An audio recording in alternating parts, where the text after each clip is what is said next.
How are you doing? It's Alyssa. How's it going? Oh, pretty good. I am very excited to talk to you because your books were very impressive. Can you hear me pretty good? Oh yeah, yeah, you're fine. Okay, cool. Okay, I guess I'm going to go along in the line of how I sent them to you, I guess. But what I really wanted to do was first off say thanks for an excellent read. It's been a while. I had to compare you to like Stephen King on a lot of what took place in these books. And let Scott know that I did hit, I was prepared, but I wasn't prepared for the Vietnam incident.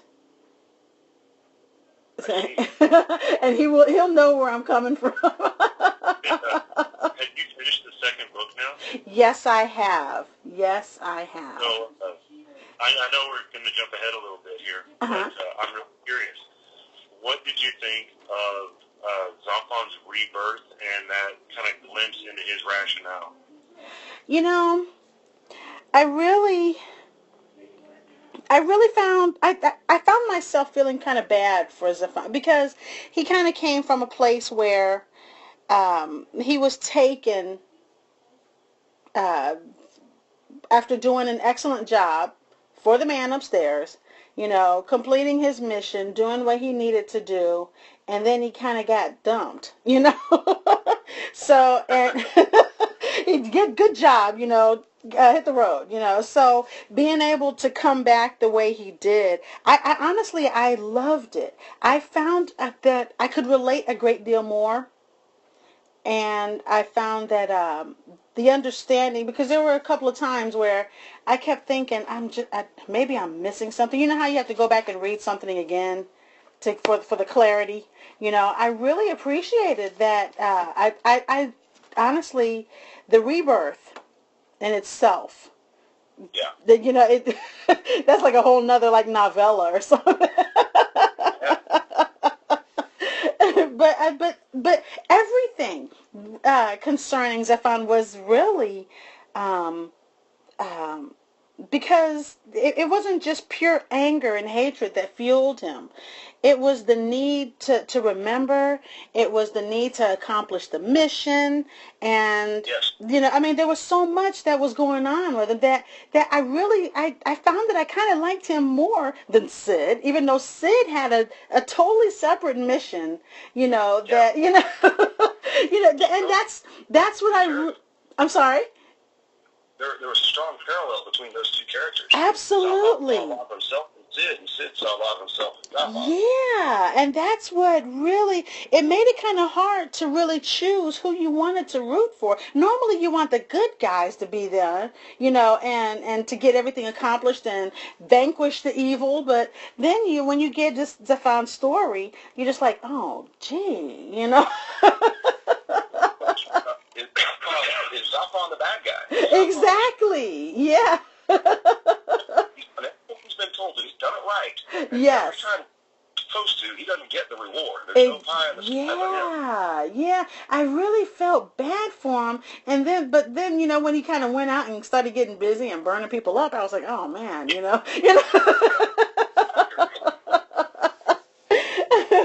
Which I guess kind of gets me into what I really wanted to ask. I know that just reading up on you, you had some of the military and scientific background. And so where did the inclusion of the religion and the demonology and all of those things that really made the story what it is, where did all that come into play? Where'd you start on to get that going? Well, yeah, growing up, I grew up out in western Kansas, and it's a different country out there. Mm-hmm.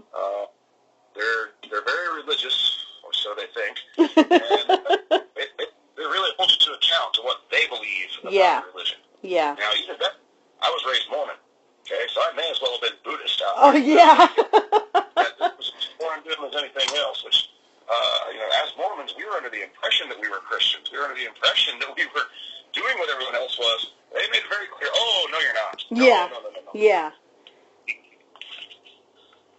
Yeah, it put us in a really weird situation because, believe it or not, a lot of Mormon religion is based in science. It's in observation of what's going on in the world around you. Mm-hmm.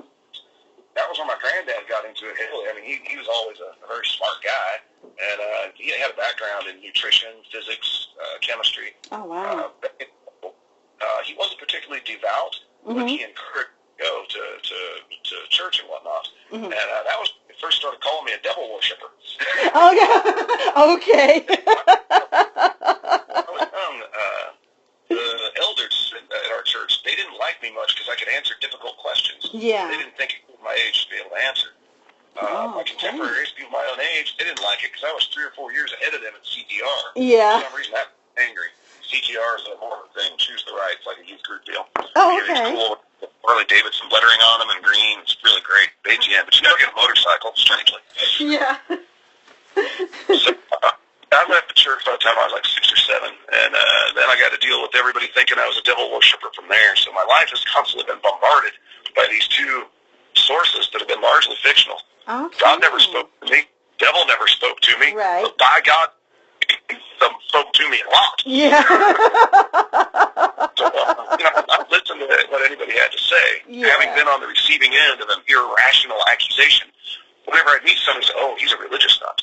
Okay. Why is he a religious nut? So I listened to them. And sometimes they were, sometimes they weren't. Mm-hmm. But they always had some interesting little bit. No matter how crazy they were, they had some parallel that always makes you think. Yeah. So after several years of gathering those up, you start to realize there's patterns behind all of these religions. Wow. And even when you look at the science, you see there's an underlying current. It's the mathematics that's behind the physics, and that's totally what it is. Right, right. But that mathematics manifests itself as an apparent intelligence.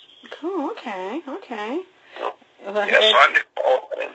And you're a gatherer of all of those things. You've just been able to meld it all together to your bidding. Yeah.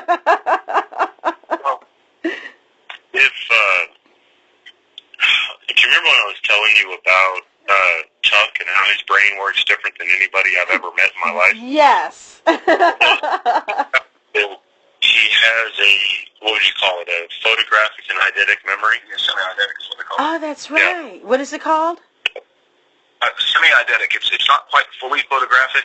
I can't take a total lock shot of a page and be able to tell you, oh, line 17, we're at 14. I can't do that. Okay. Memory photos of certain events, certain objects, and it's more than just singular. The more sensory modes I can run into it, the better off it is. I'll have a full memory of it. When I was in anthropology back in college, one of the grad asses freaked out because I'm sitting there, I've got my eyes closed, I'm just running my hands over the bones. And she's like, what are you doing? I was like, I'm memorizing the shape.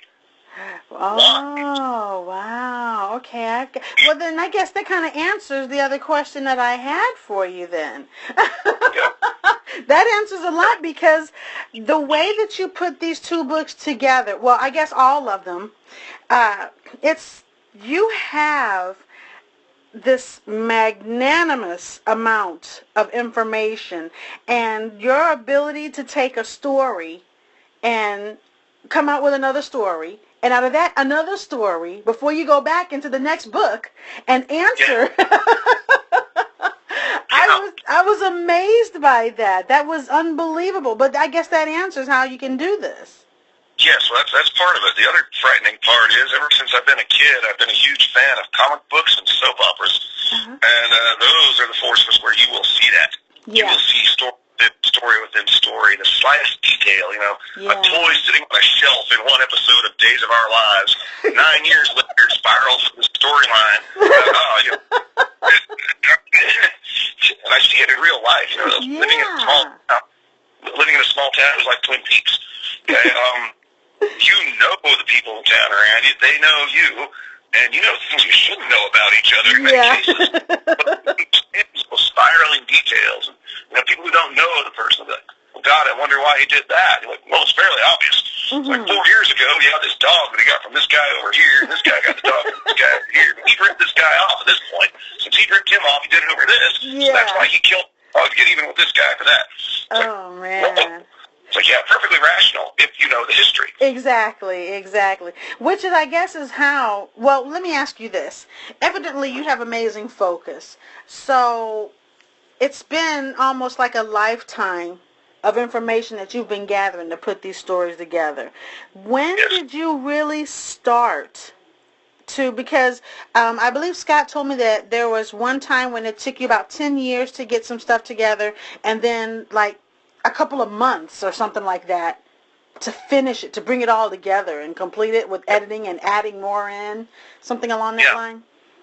Well, all of these stories, all the stuff pertaining to the Paladin Sequence is stuff that I've been working on since about, I think it's around 2004, 2005. And 2005 is when we started on it. Okay. There are elements of those stories that I've had in fictions I've written before that. Mm-hmm. I've been a creative stories since I was back in school, since, I've got from when I was 12 or 13 years old, where basically we'd be sitting in study hall, we'd be bored, I'd be telling stories. I was a dungeon master as a kid. Oh, yeah. The thing was, a lot of the people that I played with, many times they were older than me. So in order to play with these guys properly, you had to get it set up to where you were smarter than they were, or it wasn't going to be a fun game. You had to know what was going on. You had to be prepared for what they were going to do. Mm-hmm. And a lot of them were friends of my brothers.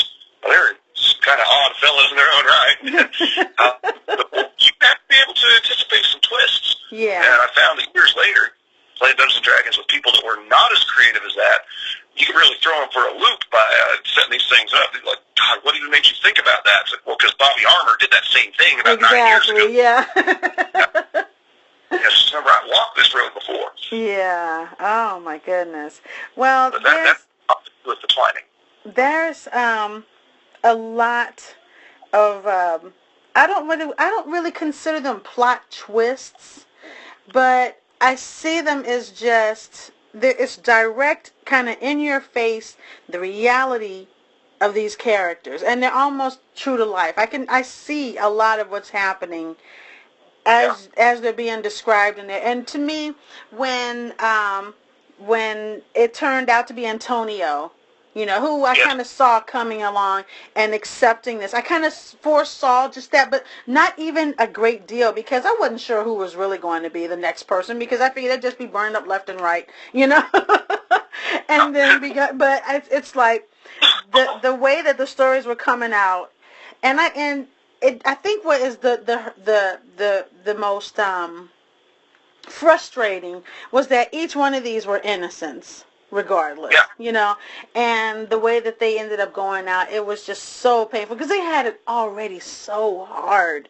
and it was just really able to see kind of an idea of what's coming, but not knowing by any means, because I sure didn't see those monks, and everything coming the way it did, or Zafan even coming out with this whole new physical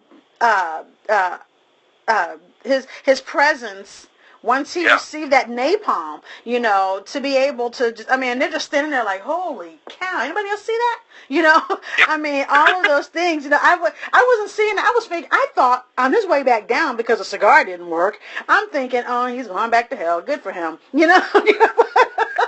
but but it really was, it was really just unbelievable the way that you can see all of these things. No twist to me, just heavy, heavy plot. It was almost like, man, I need to get back in my Bible, kind of stuff.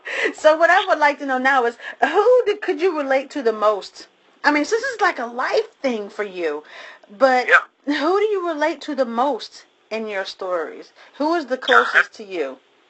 Yeah, I've had people ask, which one are you the most? I was like, well, I'm all of them. I've got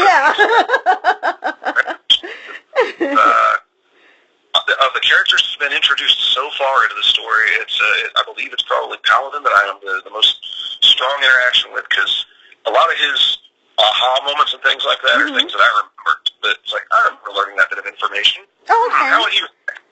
Yeah, I've studied a lot of religion, a lot of science over the years. And I try and capture a bit of that with Paladin set up as well. But there are other characters that are going to be introduced that I have a little bit stronger affinity for, if you will. Yeah. But they'll be a couple of books. Cool. Okay, I got a good one right here. Which is the one scene for you that was just like you were, and I worded it as almost pooped your pants on. What is the one that is just in these books? Because I can tell by the cover of number 3 that it's going to be totally awesome. I mean, I'm ecstatic for that. But out of these two, which one is the one that you really were just like, oh my God, they're going to love this? It's going to be something probably from the second book, although some of the possession of Vonnie Beauregard, some of that was supposed to have just been chilling. Yeah. The seductive behaviors and the fact that she's clearly not this person, what she's doing.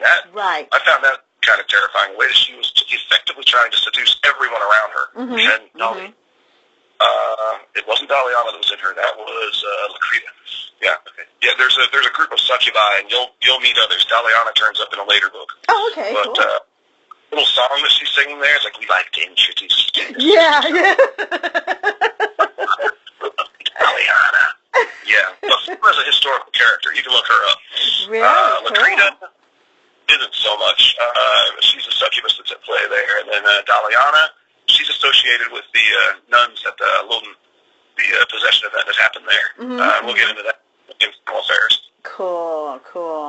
Okay, so what books have really gotten under your skin the way you're looking to affect your readers? With whether it's something scary or something that's just this really pivotal point that just kind of shocked you, or even just closely, maybe even brave. I mean, I don't even know if you can be terrified after some of the stuff you've written, but but what has really gotten to you? What book was it that you read? There's been a lot of them. I'm a huge fan of Stephen King. I mean, I think that's fairly apparent from some of the characters. I'm a big H.P. Lovecraft fan as well. A lot of the expository reviews, you can get that from him. Mm-hmm. From Lovecraft's The Color Out of Space, that was one of the most terrifying stories because they're asking you to visualize a color that you've never seen before. Strangely, I can do that. And that's the horrifying part. It's like it's color that can't exist in the spectrum. It's got elements of two disparate characters. There's actually you can play with your sensory system to make yourself see colors like that. When I was in college, I studied neuroscience, and all of the sensory psychology we worked with was how to shut down elements of your sensory system to give you an input that was different. It's the raw input of what you're getting, but it's usually integrated with so many other sensory inputs that you can fuse the actual sense modality. But when you isolate, you learn things about what you're experiencing that you didn't see before. And The Color Out of Space is one of those type deals where if you put yourself into it, it's a truly horrifying story. Okay, so what's the name of that one again? H.P. Lovecraft's The Color Out of Space. Oh, I don't think I have that. While you were talking, I was grabbing my Lovecraft books, trying to see if I had it, and I don't think I have that one. Yeah, it's just the collected Lovecraft books. It's fairly easy to find. Well, I'm going to hunt that one down. I'm definitely going to grab that. King stuff, Pet Cemetery was probably the one that gripped me the most. Oh, yeah. I read that one the night that we had our dog, Guggenheimer, put down. We'd had him for like 14 years. Oh. And the night that we had to take him out, I was finishing that book. And it had just started snowing, and the sun hadn't come up yet. It was probably 5:30 in the morning. I buried Gook that afternoon in the yard. So I'm there, and I'm looking. The snow has just covered it just as I finished it. And that was one of the most creepy experiences I've ever had. Yeah. I can imagine that one. Wait, and I remember I read that. I think I was, oh gosh, what year was that? I don't even remember what state I was in. I'm a military brat, so I can't even remember where I was living when I read that. But I want to say I was either in California or Japan, and that was amazing. That book, that was a scary. Well, 84 or 85, I think, is when I read it. It would have been around that. Oh, yeah, that's awesome. Well, Lance, thank you so much. I'm going to put all this together here, and hopefully my audio for my recording is perfect, so I don't have to type up anything, and I can just use you. So now, from what I understand, you're heading out now to talk with no, tomorrow you got some college, you're speaking before a college group? Yeah, we'll be talking to them. Oh, awesome. Well, you guys take care. Thank you so much. And, Scott, you going to be able to send me some pics? Yeah, I'll send you some pics. Awesome. As a fan, because this is more than just an interview, I think I can say you've probably become a fan. Yes. could ask him one question, one mystery that you have that you want an answer to isn't in the books yet, that's driving you nuts. And I don't want you to necessarily put this in the review. Okay. Because I don't want you to give anything away. Okay, hold on. Let me stop this here then. So I can